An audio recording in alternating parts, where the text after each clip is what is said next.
Welcome to Manhood Race Culture Interactive. Tonight's topic, we're going to be following up. This is our second part of our series on critical race theory.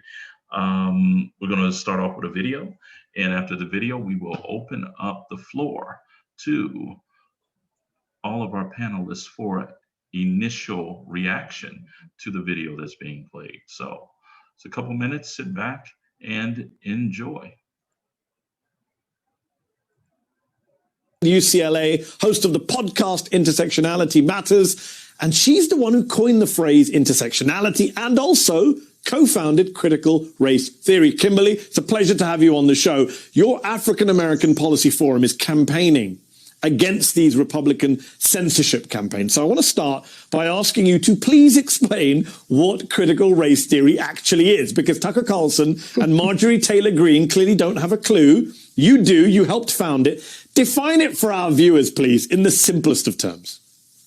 Well, the simplest of terms, and thanks for the opportunity. Critical race theory is the study of law and how it has been part of the infrastructure from slavery to emancipation to segregation to today, upon which racial inequalities have been based. It's basically an effort to think about, we have had commitments to equality since the 14th Amendment, yet our reach has not realized itself in real equality. So we're basically just asking questions and looking at the way that law has been a conduit for racial inequality, and therefore what we need to do about law in order to bring us closer to the dreams that we have as a society. But let me be clear.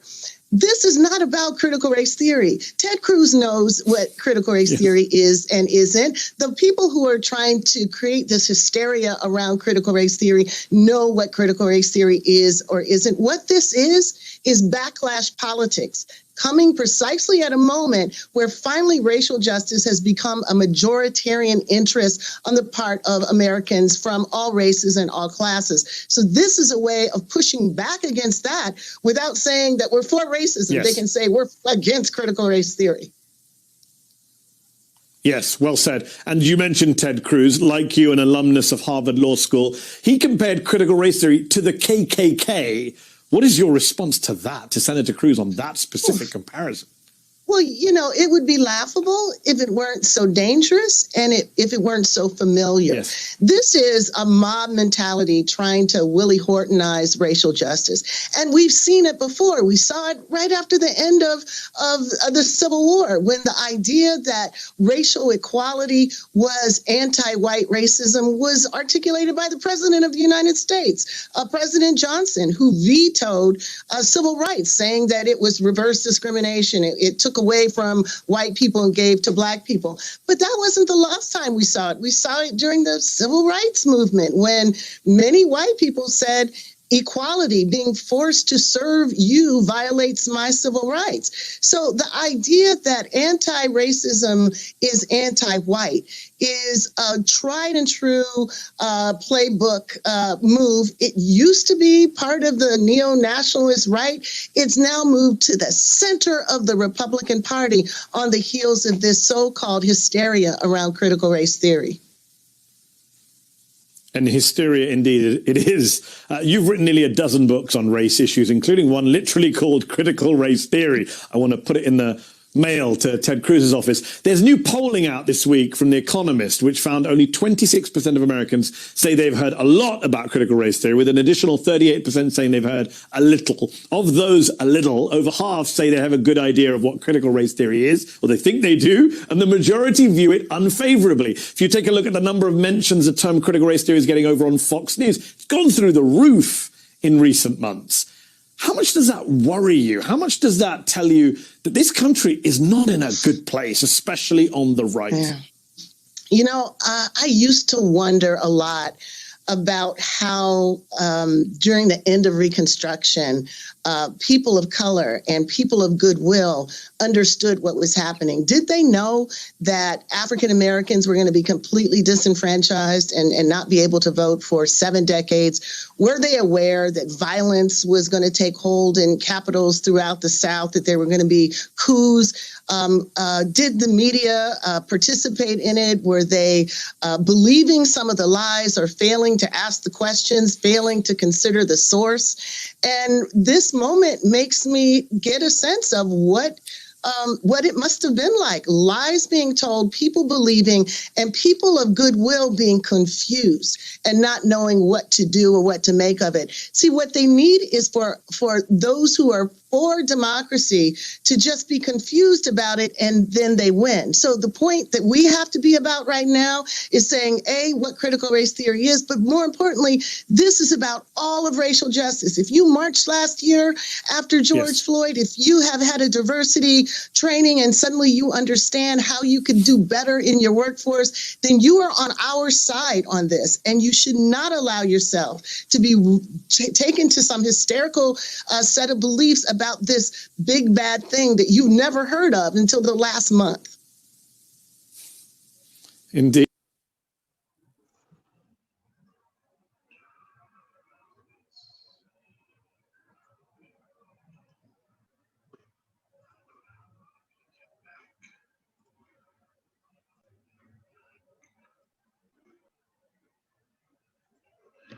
Okay, the floor is you guys's for any opening comments that you want to share. Of course, that was the brilliant sister Kimberly Crenshaw speaking about critical race theory. So the floor is open. Whoever wants to jump in, feel free to jump right in.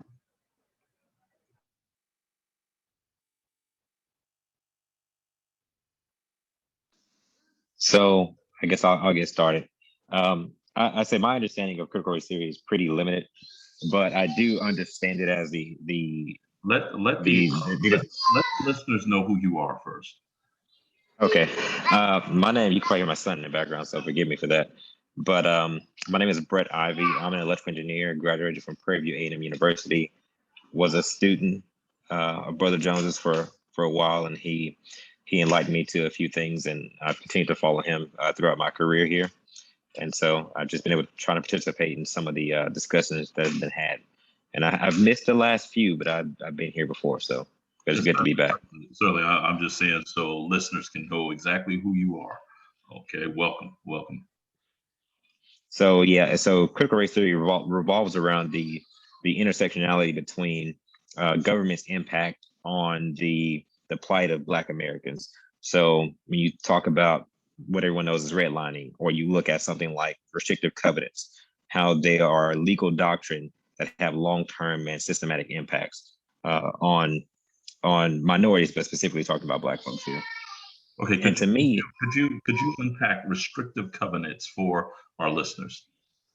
So restrictive covenants is something that was pretty big in, I would say, the 60s, 70s, 50s even, where you would have communities being built, kind of like how you have a lot of new communities being built now in America, new housing, and into the documents, they would say you cannot sell to, they would say Negroes or Black folks, or whatever terminology they want to use at the time, but essentially white people cannot sell to Black people, no matter the price or whatever the case may be. And you would often have times where they would kind of secretly under the table sell to a Black family, and the neighbors, they could literally sue to be reimbursed for the trouble of having a Black family in their neighborhood. So it also had the idea of you would have government funded communities being built like Levittown, and Black people could not buy into those. And so as values have skyrocketed, it's just been an uncalculable amount of money that we've missed out on, that we tried to participate in. And it's really hard to quantify, hey, I know that I'm not going to be able to get this because everybody else I know has been denied because they're Black, and now I don't apply. And that, how does that impact the future generations? And it's legal framework. Thank you for that explanation. You can continue, brother, if you're not done. Essentially, all I think about the video is what she said is very well thought out, and it's not controversial to me. The problem is that we have politicians and people in general operating for one, either in ignorance or just pure bad faith, and that's kind of where we have this issue at. You know, my question, and Crenshaw touches upon this idea. Ted Cruz isn't ignorant to this issue. He knows exactly what he's doing, and he knows how to play and position his people into a paranoia. This idea that quite simply the world is going to end, and if we don't act now, then and it all boils down. When you look at it to its very last compound, it's boiling down to the idea of reelect me. You need me in government in this position so that I can protect you.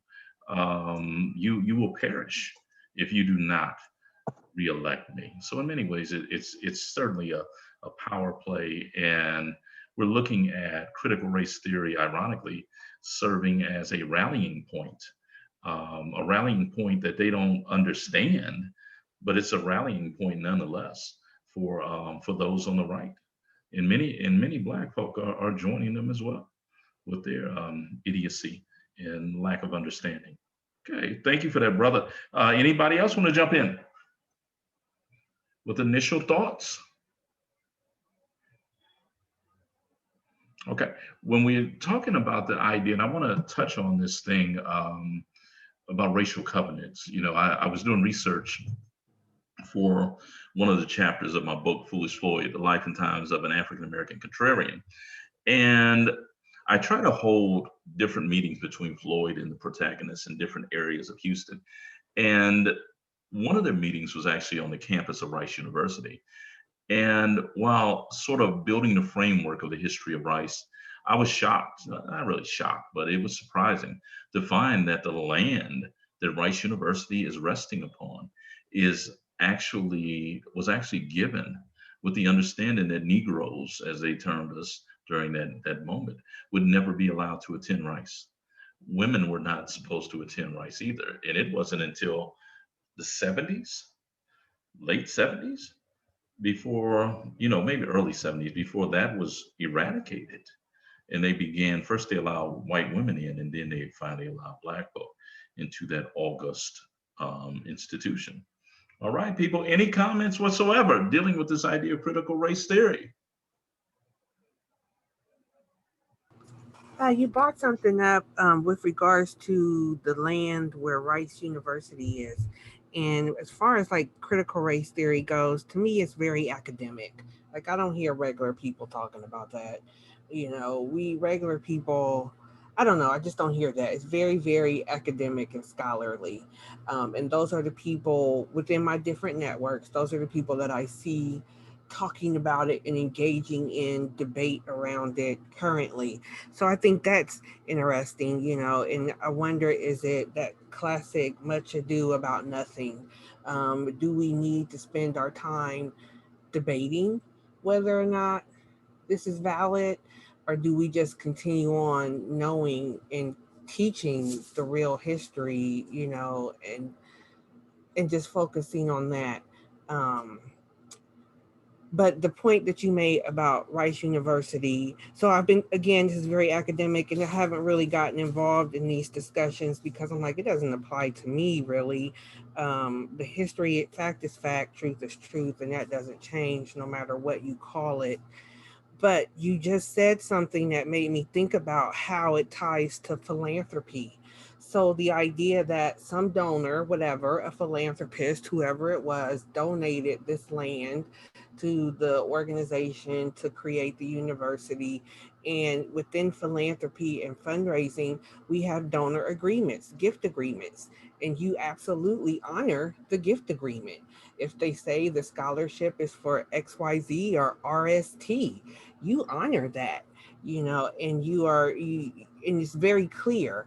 So it just has the wheels kind of spinning. Like, how does that show up within philanthropy, and how does that continue?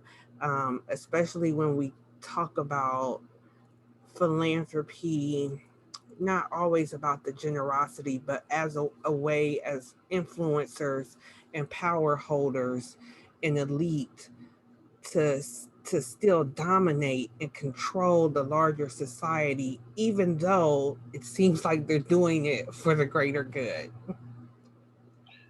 You know, all I'm going to ask is that I be allowed to write the foreword for your book that I know that is now swimming around in your head. Yeah, yeah, Um, spinning. because there is a lot there's a lot that could probably be unearthed about, you know, racism within philanthropic gifts.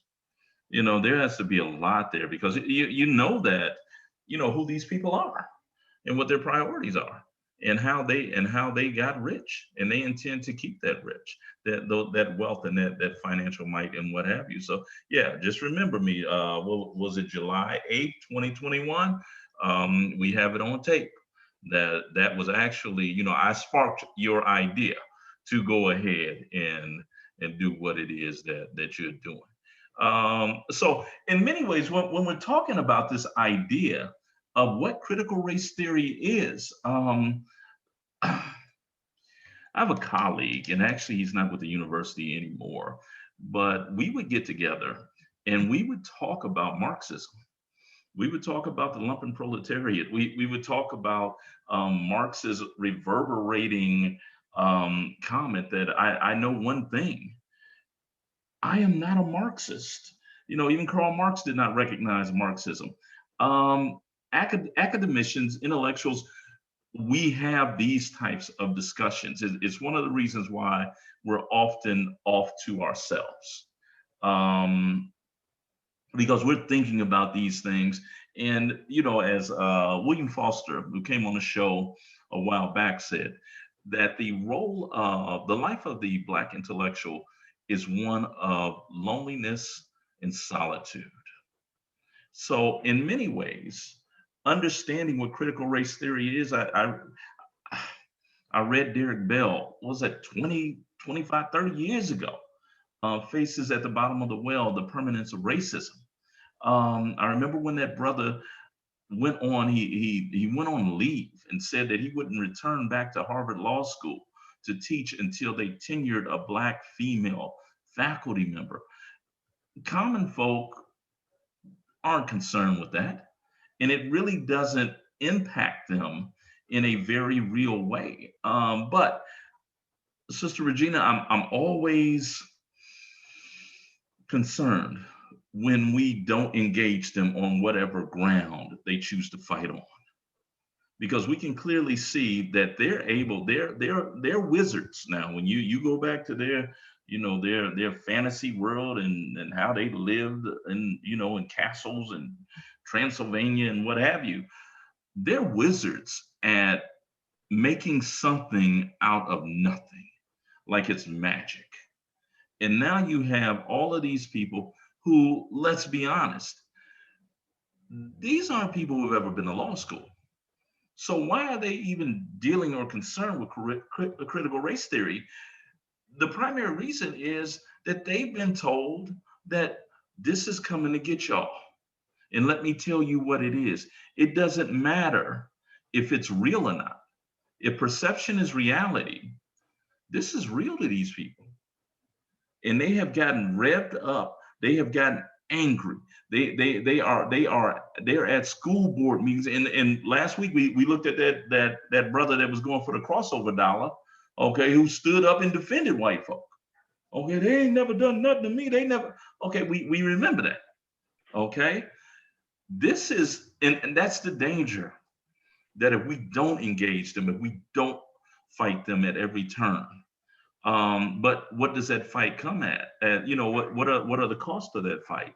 There's a part of me that just abhors the idea of being reactionary, of responding to what it is they do, instead of being proactive in working towards using those energies towards something much more positive. And I yield the floor to you guys again. Oh, please go ahead. Oh, I'm going to say this whole issue about critical race theory, it's really laughable. because it's not about critical race theory.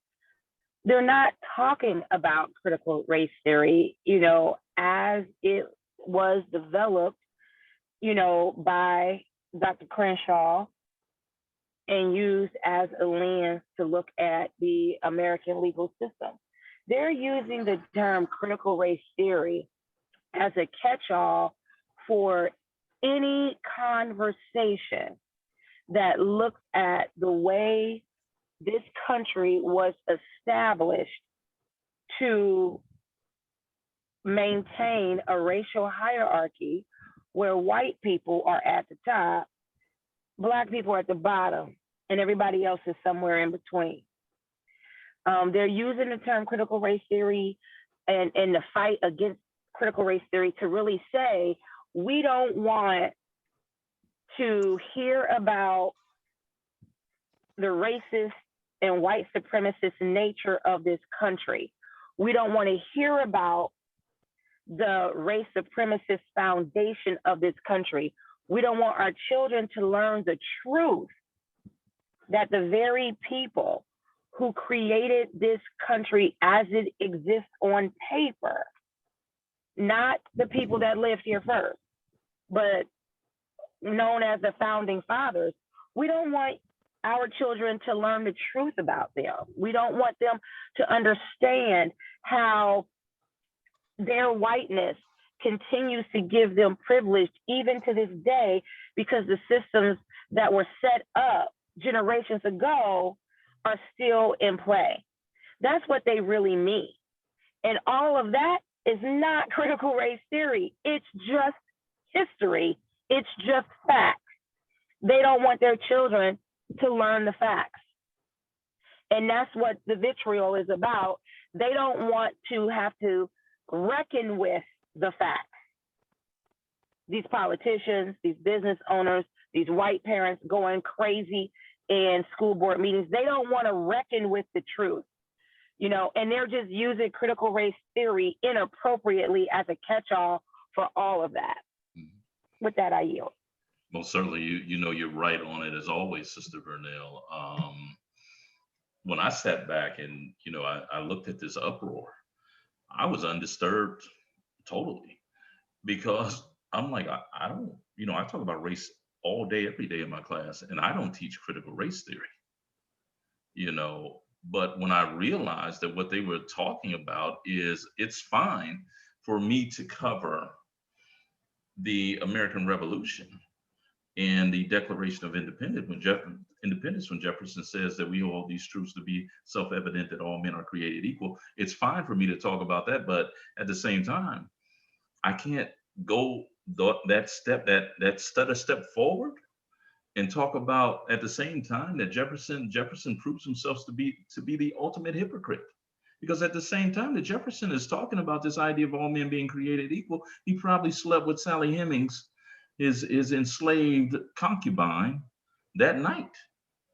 And Jefferson never freed them. And they had to injury. These people are going to fight dead Black bodies being buried in the Jefferson cemetery.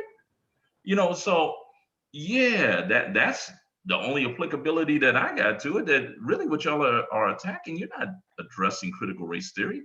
You're addressing how U.S. history is taught, and it is. Let's be honest. For the historically astute, it is Hitleresque. It is totalitarian.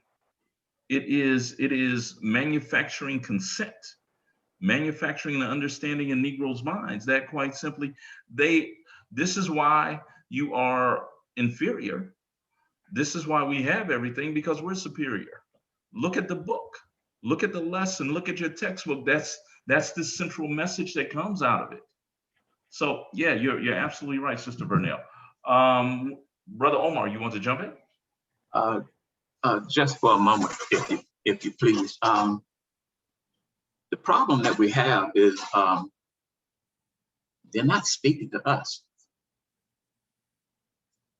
Now, they're talking to their base and to their constituents, and they could care less how we feel about what they're saying. It's an old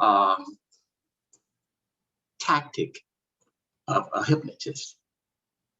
If I say 1, 2, 3, 10, 7, 15, 23, 19, I've confused the mind.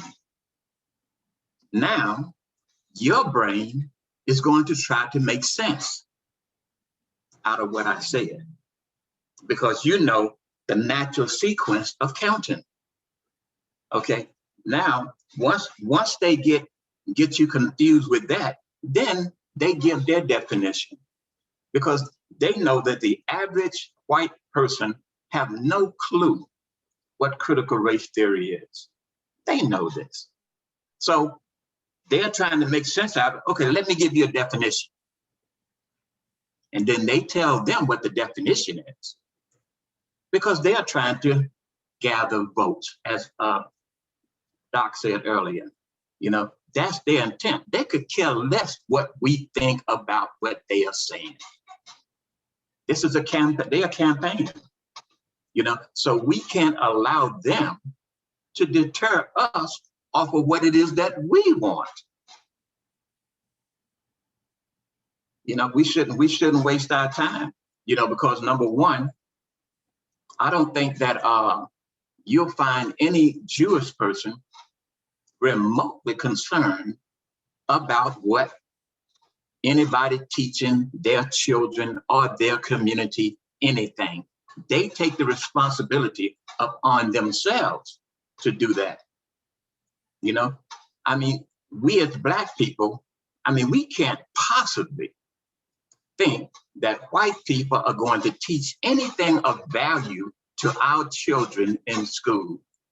If we do, we haven't learned to listen to the lessons of history. You know, so I could really care less what these Republican idiots are talking about. I will not even address it, because I think that we have more important things to discuss amongst ourselves toward our liberation. And with that, I yield.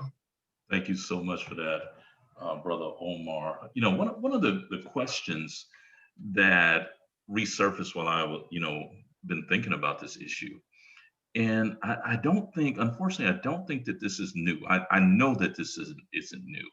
I can go all the way back to the 1980s, and find evidence that this isn't new.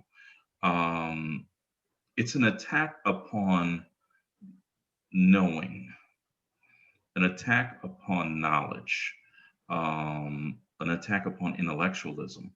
That Chris Rock said it in a very humorous way when he talked about nothing makes a certain class of Black folk happier than to not know what it is that you're talking about.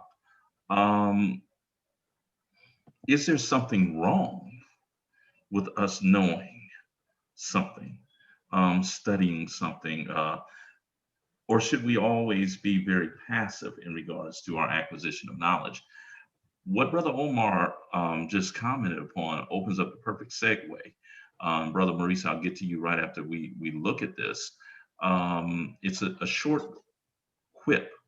A U.S., I want to say this guy's a general who is offended that people are now utilizing the term woke to U.S. military officers and saying that they're basically an increase in their educational level is rendering them useless to the U.S. military, that you're supposed to just quite simply follow whatever orders that we give you. It's a very interesting, and as I put it, very brief commentary. And yeah, we'll look at it real quick. And I'm white, and I want to understand it. So what is it that caused thousands of people to assault this building and try to overturn the Constitution of the United States of America? What caused that? I want to find that out. I've read Mao Zedong. I've read Karl Marx. I've read Lenin. That doesn't make me a communist. So what is wrong with understanding, having some situational understanding about the country for which we are here to defend? And I personally find it offensive that we are accusing the United States military, our general officers, our commissioned, non-commissioned officers, of being, quote, woke or something else because we're studying some theories that are out there.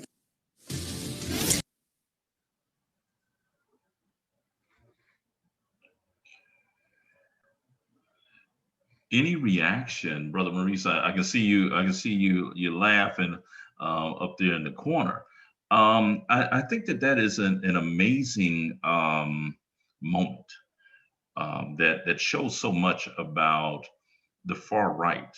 Matt Gaetz, the gentleman who ironically is embroiled in a brouhaha surrounding some underage girls that they've been taking around the country and and doing whatever they gonna do to these young girls, sitting up in there, trying to take a position of moral superiority or intellectual equality even. He's a nitwit. So, Brother Maurice, go right ahead with your comment. Yes, sir. Thanks, Doc.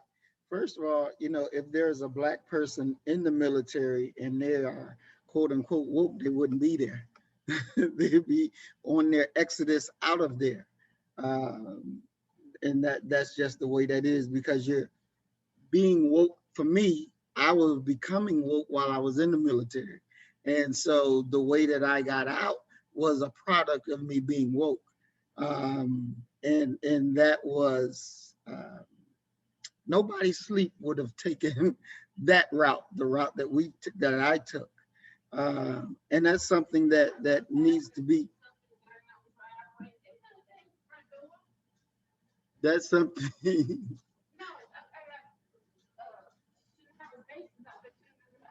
Oh, wow. Sorry, wife is, she was going off about the delivery people. Instead of them bringing stuff to the door, they leave it in the driveway. So that she was dealing with that. But as I was saying, if they are woke, they wouldn't be in the military. Definitely would not be. But this is a good example of how they've taken words that we use like this and transforming it to mean something totally different, and not really caring what the actual word's supposed to mean as far as we're dealing with it. But to go back to what Brother Omar was talking about ignoring it. And no, they're not speaking to us, but they're speaking about us. And that's something that we got to understand. And the vast majority of our children are in these schools. So it will be irresponsible of us to say, oh, we're just not going to deal with it, because all of our children that's in these schools are going to be impacted, because we can't go to our people and say, pull your children out of the school and throw them over in here. We got this one set up for them. We can't do that. So the realities are that we got to deal with that and conquer that, so those that's still going through that system won't have to suffer through that brainwashing, right? Because they're doing this so that their children don't know the reality. And so our children will be left with what? Not in a better situation, but even in a worse situation. So because it's problem compiled upon problem, compiled upon problem. And so each problem that's on the bottom is a cause to the problem that's on top. And if we don't deal with it and deal with it appropriately and effectively, we're just making more BS, and we're not going to be able to cut through the foolishness. So we got to meet them on every battlefield and destroy them on every battlefield until we're in a position where, no, you don't need to send them there because we got here. It takes institutions to destroy institutions. So we got to have our own institutions so that our children can come in. And with that, I'll rest my mind. All right, Brother Maurice, poignant and on time as always. Floor is open. Anyone? Welcome, Brother Carlton. Good if I may, I know you've never sat in front of a mic and not had the urge to speak. So, but Brother Omar, go right ahead. yeah, the problem is this, is that it's not an issue. What they're talking about is not an issue. There is, no one is teaching critical race theory in school. So they've taken a non-issue and made an issue out of it, because we listen to them. It's not an issue at all. Okay, let's say, fans, if they voted tomorrow, no critical race theories in school. There's no critical race theory being taught in school anyhow.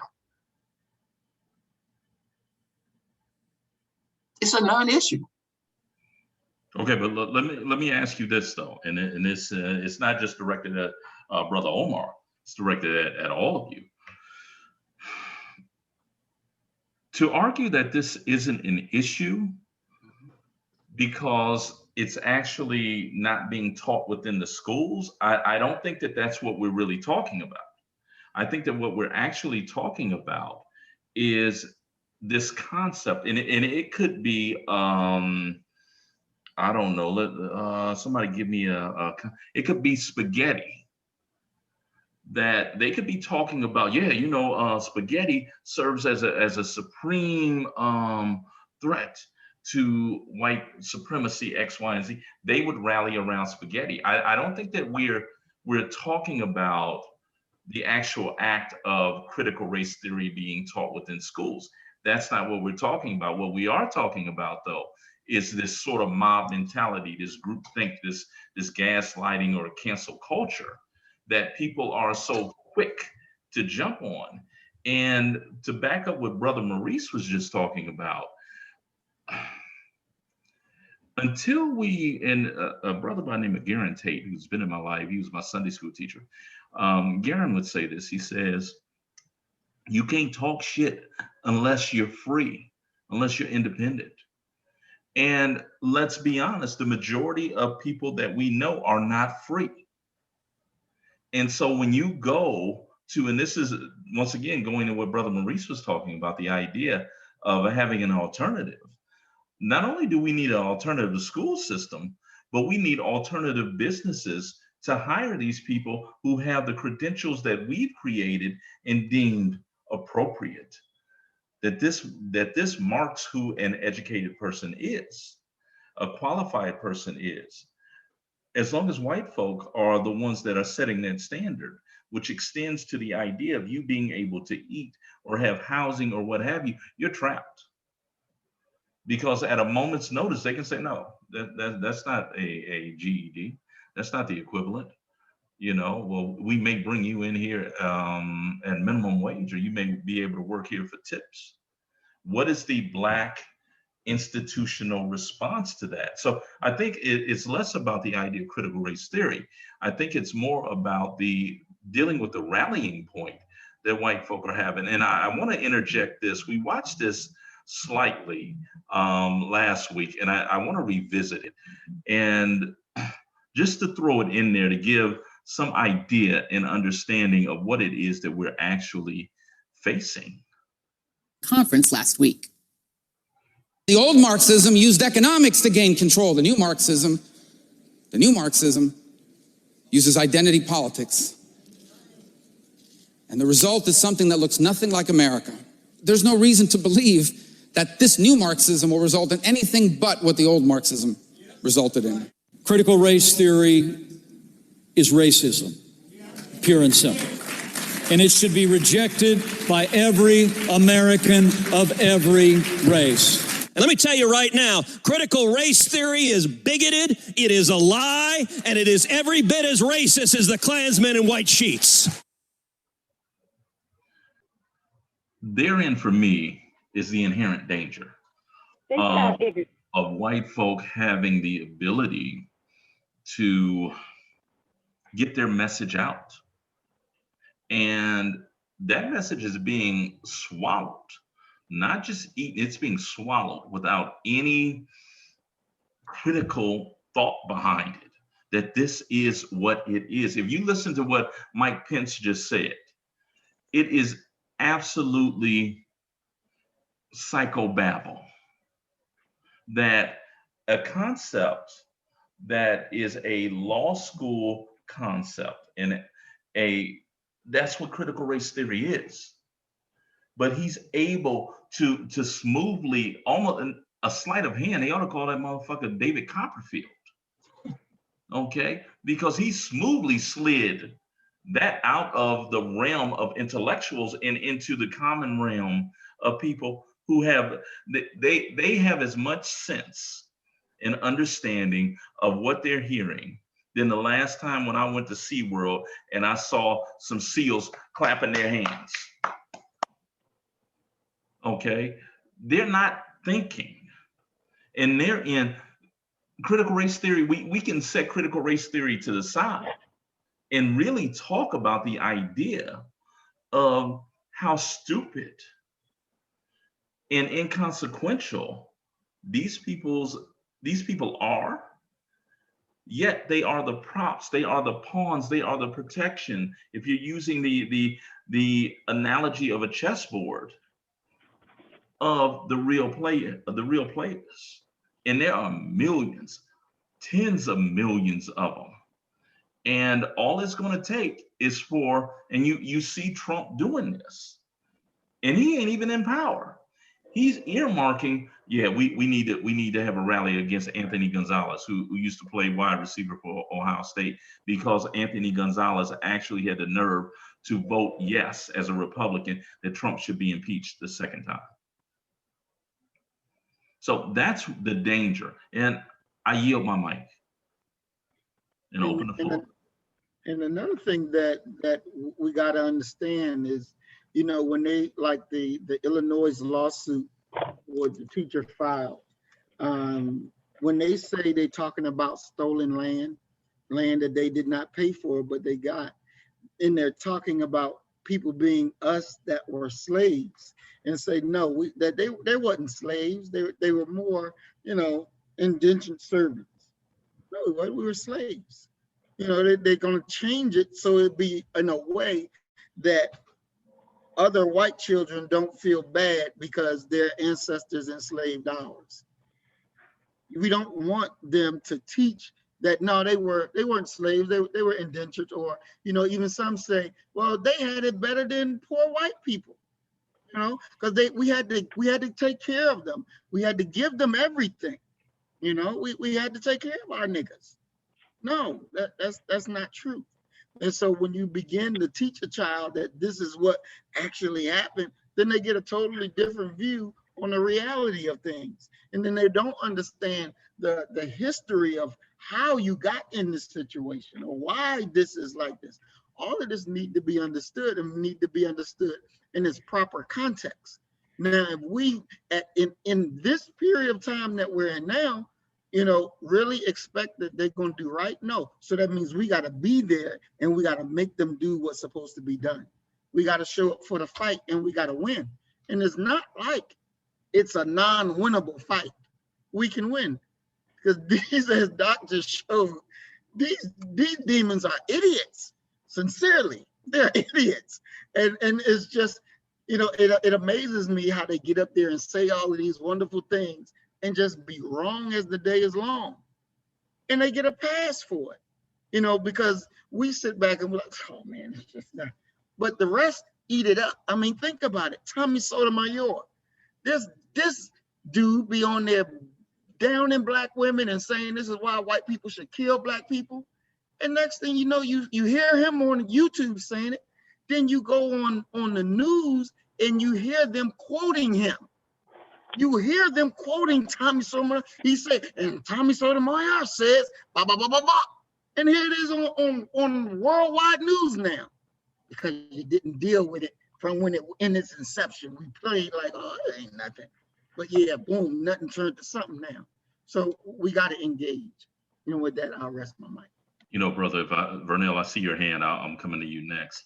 One of the issues and things that I deal with is this idea of these Johnny-come-latelys, meaning the descendants of the new immigrants, the Polish, the Irish, the Italians, the Germans. Y'all ain't white. Y'all didn't become white until after World War I. So y'all need to step the hell out of the discussion. Number one, we ain't even addressing y'all. But to show how little y'all understand about the historical record, instead of joining with other oppressed people and saying, yes, we need to address these people who have exploited all of us, you turn around and say, well, look at how bad we had it. We had it just as bad as y'all. Idiot, join with those who had it bad. But there's a mesmerizing thing about whiteness. It's like a sticky glue that they'll find a way to stick to each other. And it's absolutely positively ridiculous when you really look at it through that lens. But it's in many ways yet another sign that this nation hasn't just doubled down on propaganda. It's tripled, quadrupled down on it every single decade, to the point now where if you go up and you ask a white person, well, what are you? What do you mean, what am I? I'm white. Where the fuck you come from then? Where's white land at? Where's your ancestors come from? Okay? Because if they wasn't British, they wasn't white in this nation. But those are discussions that in many ways would threaten to break up the solidarity of this groupthink of whiteness that to be honest with you is still undefined. Nobody knows what white folk believe except for the idea of what we hate niggas. That seems to be their one common thread that runs through them. It's what Brother Malcolm said when he said quite simply that the first word that these new immigrants learn when they come through Ellis Island is nigga. I yield. Vernell, it's on you. Yeah, there's so many things. There's so many things I want to say that has been said since I raised my hand. But to your point that you just made, one of the reasons why they absolutely do not want to talk about race, the history of racism and white supremacy in this country, because they don't want whiteness to be interrogated as a race, because it is a race. And they don't want to take a look at that, because then more truth will come out, like the truth that you just shared about the way certain immigrants were treated, you know, Irish, Polish, and so forth in this country. You know, like they have done a great job of casting some type of amnesia over people throughout the generations to help them forget that. And they don't want whiteness to be interrogated as a race, because then the truth will come out about who they are. This issue of propaganda is really nothing new. And I just think one of the reasons why it is so abundant is because of the times that we live in terms of technology and social media and the quickness of communication. But the propaganda has always been used in this country for the benefit of white people, you know. And of course, from the beginning, British colonizers. Oh my God, I'm so he sees another dog. Sorry, guys. And so, but something that I think Mark Rubio said in the comments that really caught me was about identity politics. You know, this country was founded on identity politics. You know, that here are these English colonizers, you know, and they had a distinct identity from the Spanish colonizers, you know, and the Spanish were Catholic and the English were Church of England, Christian, Protestant, you know, and it was all about identity politics. You know, we will arrest Catholics, you know, for being Catholic. We will arrest Quakers for being Quakers, you know. And so to say that identity politics, that again, America was founded on identity politics. America was founded on white supremacy. America was founded on greed, plain and simple. And so, you know, they don't want people to understand that, because, like I think I said this last week, is that one of the worst things that can happen for these white supremacists is for white people who feel like they are committed to being good people, but are misguided. They don't want them to gain a direction. They don't want them to learn the truth, because those are the ones that can, you know, affect a level of change, because they are one of them that other people cannot. And they don't want that. It would be a threat to their power and privilege. And for that, I yield. Thank you for that. Thank you, Sister Vernell. I'm not sure if it was Sister Danielle or Sister Regina who was up next. So y'all work that out amongst yourselves. So I'll go. I just want to add what I think Brother Muhammad said was accurate and brilliant, particularly when he said it takes a system to dismantle a system. And we have to look at the whole picture. To say that this is a non-issue becoming an issue is not an accurate picture for a number of reasons. Number one, to strategically ban this type of curriculum in K through 12 where it's not taught, right, in a profound way, like it is on a college level, says volumes to the power of knowledge. How is this any different from banning enslaved Africans, right? Knowledge is empowering, right? So now you're saying that these kids cannot learn about this information, or as they put it, because like here in Texas, Greg Abbott, our governor, has banned it, and it goes into effect in September. And his thing is, you know, you can't teach critical race theory, you can't teach the project 1619 project. And if you do teach these subjects, it has to be in a balanced view. How do you provide a balanced view of atrocities? How do you provide a balanced view of discrimination? You can't, you know, you cannot. And so what is going to happen is that a lot of teachers' livelihoods are going to be jeopardized, because it's all going to be based, it's going to be subjective, right? Who's going to discern who taught something balanced view? And again, how do you do that? How do you have a balanced view of redlining? How do you have a balanced view of lynching? How do you have a balanced view of these things? And so I think, you know, we need to take a step back and think about, you know, it is a pertinent issue, because as like Vernell had mentioned, social media, kids, people are learning things at an alarming rate. Well, I won't say alarming rate, a good rate, in the sense that people are learning about the Tulsa riots and all these things through social media, and they're taking notice that kids are learning these things. And if you want to use the term woke, whatever, but they are becoming educated. And so it is an issue. And so as Brother Muhammad had mentioned, you know, in terms of this is the reality, no, we cannot send our kids to a Black school. We can't. So we have to pay attention to what is said. We have to engage, because it is critical. We have to be at the table to fight against it, because this is not just a conversation nationwide. This is now become policy. House Bill 3979 in the state of Texas. It's a policy now. And so again, we're talking about people's jobs. We're talking about retribution, whatever it could be, you know, blackballing. So it's a very real issue. But more importantly, what is it saying to us as a community where this should not be taught? You know, kids are learning.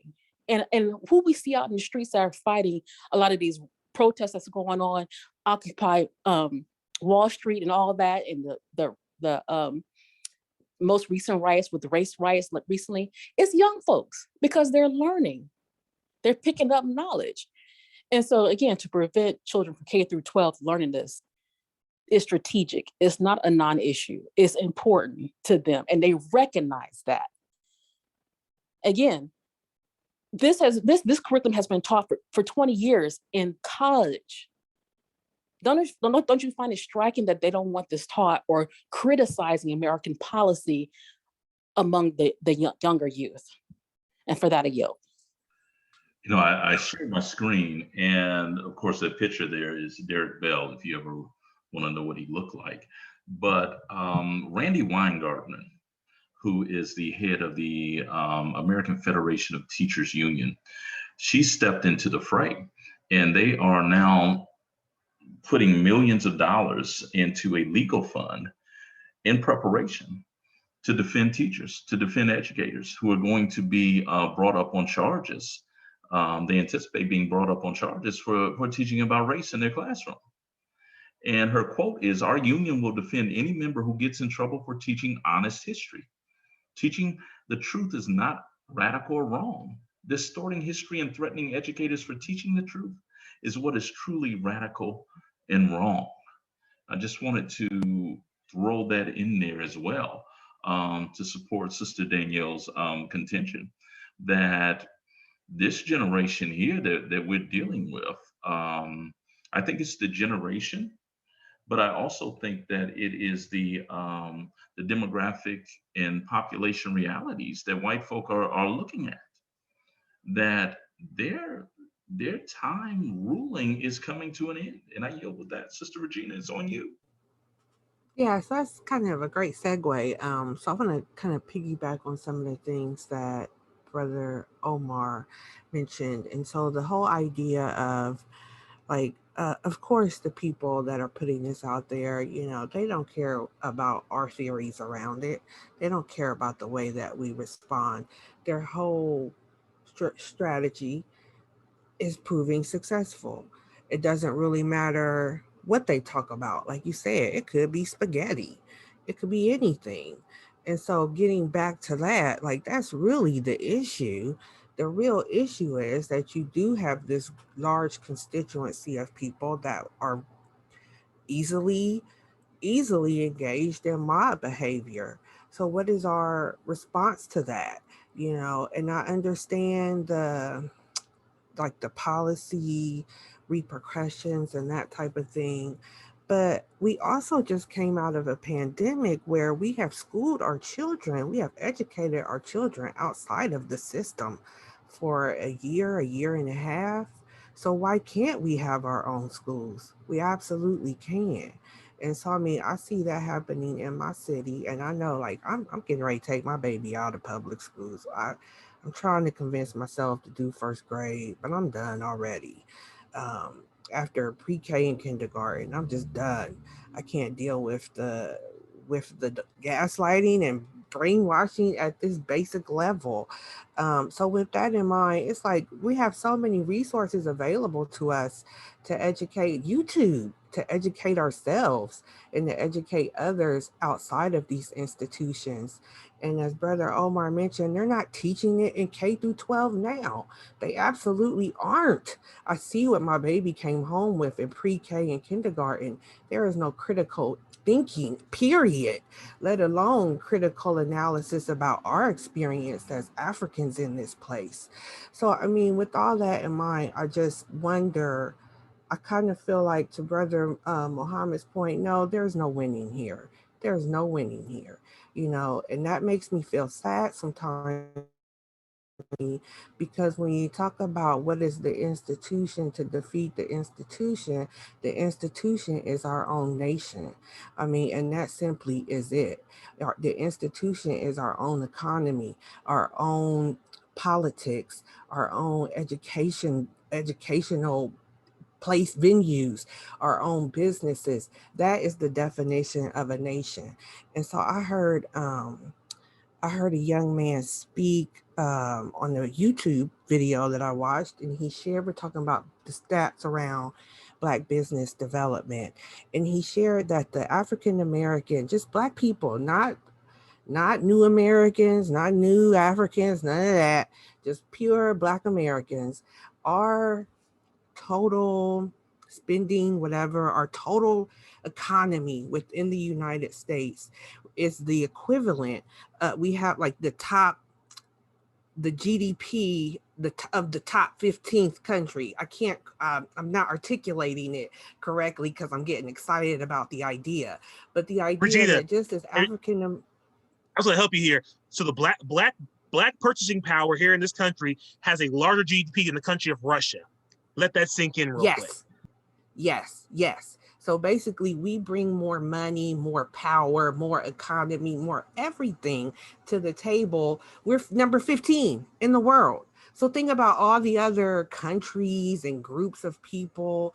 We bring more to the table than they do. So we absolutely do have the ability, the resources, the professionals, the intellect, the brain power, to educate ourselves. And I wish that we would spend more time just focused on talking about that, because they are doing it on purpose. They know it's going to incite our fury. They know that their group is going to buy right into it. And it's like we're trapped in this terrible group project. These people ain't never going to wake up and recognize the fact that they're being brainwashed. They like it and it feels good to them. And I'm pretty sure it was last week, I believe it was you, Dr. Jones, that shared the quote from Lyndon Johnson, just about how if you give white people something, a black person to be better than, give them that sense of being better than black people, they will come out of their pocket for you. You don't even have to ask them to do anything. They will do all the work for you as long as they have a scapegoat. That's a mental illness. And how much more time do we spend of our energy and resources trying to fix their mental illness? And I'm just going to stop right there. All right, thank you for that. And I just put the quote up again. This Sister Regina is alluding to. It's LBJ, JFK's vice president. And the quote is, if you can convince the lowest white man he's better than the best colored man, he won't notice you're picking his pocket. Hell, give him somebody to look down on and he'll empty his pockets for you. Listening to the commentary, and it's in many ways a very daunting situation to really, as a historian, understand Martin Delany, Du Bois, Garvey, all of this, this litany of Black leaders, Anna Julia Cooper, Ida B. Wells. And it leaves you with almost a sorrowful feeling and question. We're up against our time, so we'll end with this. Is the best that we could do if we stay within the continental United States is lose slower? Yeah, actually, everybody's made a good quote. My football coach used to say we were going to play a very, very powerful team called North Shore here in the Houston area. And he said, Carlton, you're not a very big kid. And you're going up against a 6'4", 265-pound defensive end and I'm like, oh crap. And he says, Carlton, I don't need you to win the battle. I just need you to get ran over more slowly. That's it. That's all I need you to do. and that's what I feel like we're going up against in a lot of ways. We're being asked to be run over more slowly in this context. And that's not a recipe. And the thing is, it's against our culture and our nature, because if you look at it, we're powerful beyond our beyond our wildest imaginations if we just band together and do it together. Mm-hmm. We're talking about we're pissed off that we're being targeted for teaching critical race theory, whatever. If we just my thing is this: we don't have to necessarily have our own schools. Just have Saturday school, like our Asian counterparts do. And we can educate and pump it in, but many of us don't want to be saved in that way. I'm more about, because I know I'm not going to fix all this in my lifetime. I can't fix all this in my lifetime, but we can do some small steps now that will pay off in the future. So I don't know. I just need us all. I need, first, Brother Muhammad, thank God for you for waking people up and showing people, that their condition, letting them see, hey, how screwed up they are. So they can see, okay, can we make a change? And can we do something small to make a big difference in all this? And with that, I yield back. All right, thank you for that. Once again, we're up against our time, and we are here at Manhood Race Culture. We are sticklers about time, and so we are ending right now, and we will go out the way that we always go out.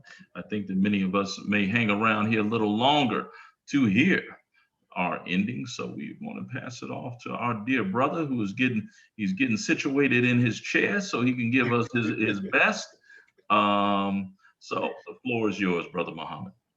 Thank you, Doc, and excellent program as always. But as we always say, you kill the nigga in you, I'm gonna kill the nigga in me, and our God will reign supreme. We are Black first, today, tomorrow, and forever. Love you, family. Peace and blessings. Assalamu alaikum. Shalom. All right, love you all. Thank you for coming.